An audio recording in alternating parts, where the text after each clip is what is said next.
त्याच्यासाठी सांगणे महाराज, आम्ही काय तुमच्या कळवळ्याचे ना आताचे महाराज, आम्ही तुमच्यासाठीचे राहिलो नाही बरं. तुमचे सख्खे माय खरे सांगणारे ज्ञानोबराय तुकोबराय होते, पण सख्याचं तुम्ही ऐकलं, फरक सुद्धा पडला नाही.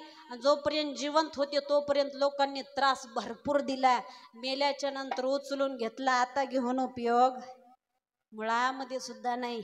जवळ जिवंत होते तवर असणारे लोकांनी तुकोबराय म्हणतात, कोपला पाटील गावाची हे लोक आता मज भीक.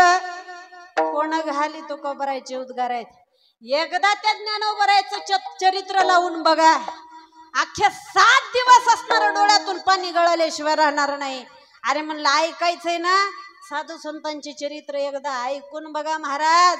माऊलींनी थोडा त्रास सहन करून गेले नाहीत, आणि आज असणारा 22 वर्षाच्या लेकराच्या समाधीवरती 80 वर्षाचा म्हातारा डोकं टेकून रडतो. पण आज रडून उपयोग होणार?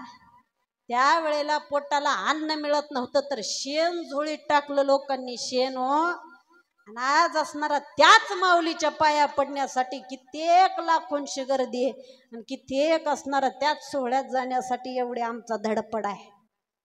कारण की या भारताचं एकच नवल आहे बरं, इथं जिवंत असेपर्यंत माणसाची कधीच किंमत केली जात.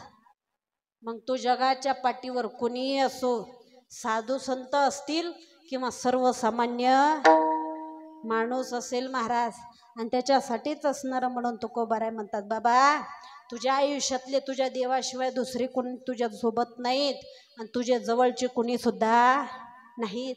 त्याच्यासाठी विचार करा.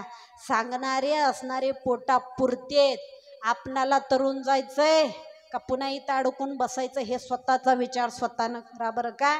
म्हणून तुकोबाराय म्हणतात, इथले तुझे कुणीच नाही.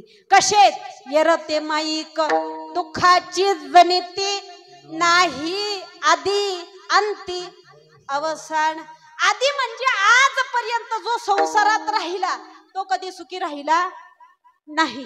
आता जो संसारात आहे तो कधी सुखी नाही. म्हणजे आणि अंती, अंती म्हणजे जोपर्यंत असणारा संसार राहील तोपर्यंत, जो संसारात राहील तोपर्यंत कधी कुणी सुखी राहणार नाही. त्याच्यासाठी तुकोबाराय म्हणतात, इथले कुणी सुखी राहणारे नाही, सगळे दुःख बांधवडी आहेत. कारण की संसाराच असणारा अख्खा पूर्ण दुःखाचा सागर आहे.